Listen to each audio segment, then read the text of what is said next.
PlayerUnknown's Battlegrounds is a battle royale game released in 2017 and was known for having a very promising early access and basically being held together with Elmer's glue and bugginess. Fortnite is a digital clothing shop and media conveyor with a battle royale game attached, known for its building mechanics and unabashed capitalism. Apex Legends is a battle royale game and Titanfall spin-off known for its fast, fluid gameplay and being almost Fortnite for a few weeks, and Call of Duty Blackout and Warzone exist.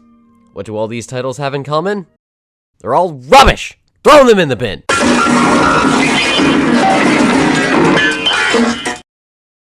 The best Battle Royale game is Gmod Royale, and that's because I made it, and therefore it's the best game ever made. Hell yeah!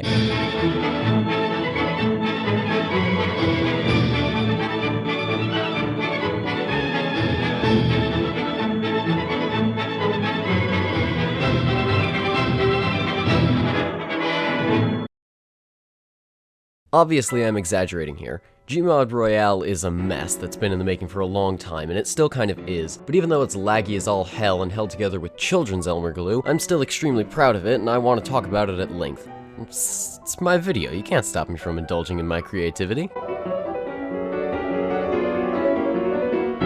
Gmod Royale is a hodgepodge of maps, weapons, and tools cobbled together into a save file resembling a battle royale game. You and a few other players pile into a helicopter, drop into the map, and fight until there's one player left. It's pretty simple battle royale stuff. It doesn't even have a shrinking circle mechanic. Oh, but Locke, what about the battle royale mods that actually work? They're actually good, and they're, you know, functional. But who needs a functional product when I can make a half-broken mess that doesn't require any coding? And that's actually what makes this project appeal to me. Other people are building these projects, and they're great, but this doesn't require any coding. I'm basically finding a bunch of Legos and putting them together in whatever way I like, testing which parts fit my vision best. It's easy to make content for it, and the content is pretty good. But how do I make such immaculate trash, you may ask? Well, I'll show you and walk you through my process. The first thing you need is a map to play on, or a lot of maps. A lot of maps. A lot of tracks! Gmod Royale started here. Rhine. Rhine has everything I need. It has a lot of buildings, but not so many that it creates other issues that will be explained later. It was large, but not so large that no one can find each other, and it doesn't break my laptop's paltry CPU. Some other maps I've used include Nuclear Wasteland, a small bay, Nuclear Wasteland Todd Howard Edition, GM Fork, a ruined city, a desert, multiple interpretations of Pripyat, and of course the almighty Dome. Not all of these maps are good, but they all work pretty well for a battle royale context. Just make sure that they actually work properly. You'll notice that none of the maps I stated require Counter-Strike Source because I don't have the files and oh no. Congratulations, we have a where. Next we need a what. In the early days of Gmod Royale, I used a mod that gave me weapons from the game Warface. It had everything I could ask for. A large number of different weapons, substantial customizability, smooth handling, basically, it was perfect. And then the mod got taken off the Steam Workshop because, I don't know, fuck me, I guess. Let's put that plot thread over there for later. So I needed a replacement, and I began my search, and will present my findings here because I sure as hell can't figure out how to interpret my observations, so maybe you can. Going from the top down, we have Customizable Weaponry 2.0, which has a fair amount of variety in both weapons and attachments, but it suffers from lag in populated servers, and each weapon only comes with one magazine. That may not seem like a big deal, but when everyone is sprinting while bunny hopping while the server lags when anyone fires a gun, the meta becomes a game of guess wildly about where you have to shoot, and I'm not interested in spending several hours making the most elaborate game of Battleship in existence. I'm trying to be a game dev, not Mr. Beast. Call of Duty 4 Modern Warfare is a pretty faithful port of the weapons from the original game, and it doesn't tank the server as well. Unfortunately,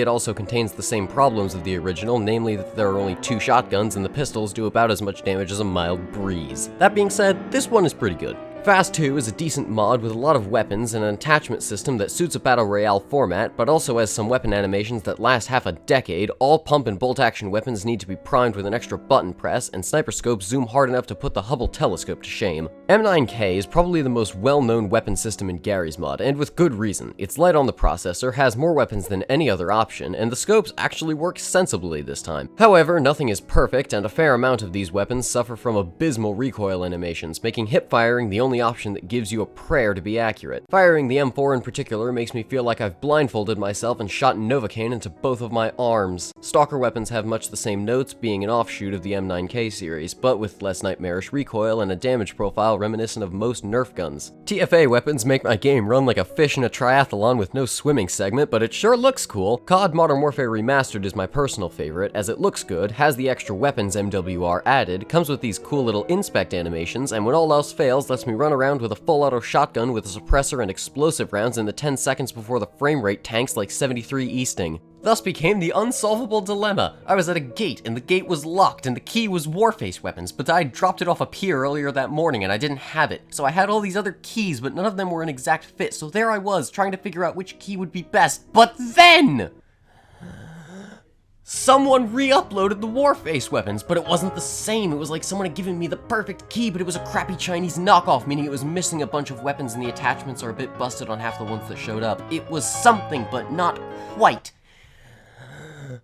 But then another Warface mod showed up and it was exactly the sort of thing I wanted, but there's only 20 guns, but maybe that's okay? I don't know. I have 7 options and no idea which one is best for the game, so I bounce around and test mods and try to see what works. It's an experiment. I am a scientist.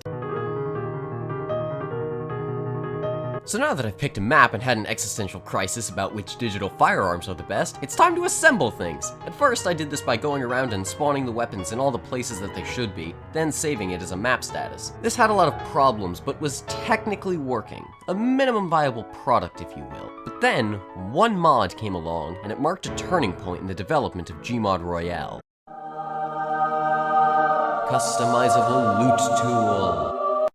This mod allows you to spawn lockers, crates, etc. and create a loot table for the map. It takes the random placement aspect of the design and does it for you. Players may know where they can get weapons, but what they'll actually get from them is unknown. After downloading the mod, I immediately got to work on implementing an M9K setup into Rhine, and I encountered a problem. Total value of all items must be 100. Thus began the first trial, as I had to trim the numbers so everything totaled to 100%. This took a long time and required a lot of math, as I was also trying to include rarity tiers and was using over 75 weapons in the loot pool. So I'm adding and removing fractions on all these weapons to get this done without errors. It takes over 2 hours, but I finally get everything in order. So I try again and nothing.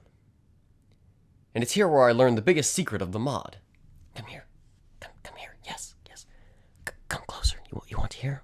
Well, the mod won't accept decimals! I spent 2 hours adding and removing 0.87 from these guns only to discover that the loot table only reads in positive integers. Do you have any idea how frustrating that was? It's like spending an entire night cramming for an exam only to sit down and realize you were studying the chapter ahead of what the test was on. I mean, sure, it's a relief, but you're still underprepared, and all that's keeping you going is a cup of cold black coffee because you caffeinate yourself in the most masochistic way imaginable.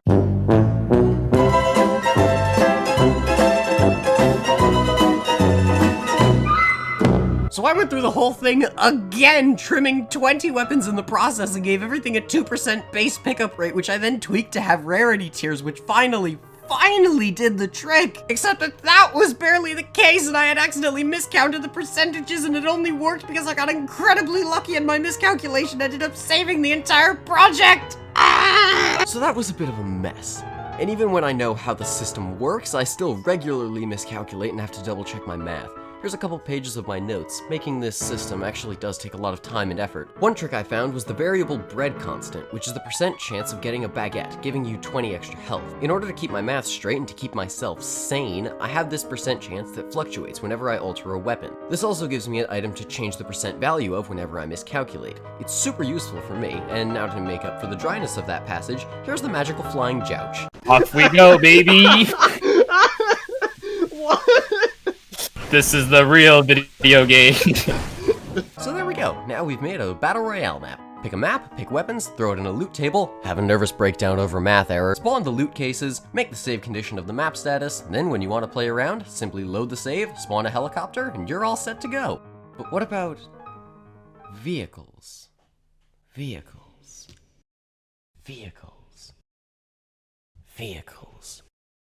Oh God, vehicles! vehicles are a disaster. So far I haven't been able to find a vehicle mod that handles well and doesn't glitch in the save, causing them to load in not drivable or with f***ing saw blades attached to them. Oh, this looks safe. This kind of depends on what sort of people you're playing with, but I tend to play with... I'm gonna teach Henry where and where not to put his single-celled organisms. So there you have it, Gmod Royale.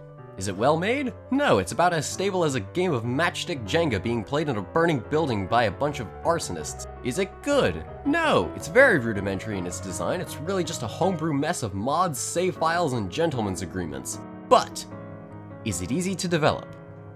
Yes. Can new maps be easily implemented? Yes. Is it fun? Well,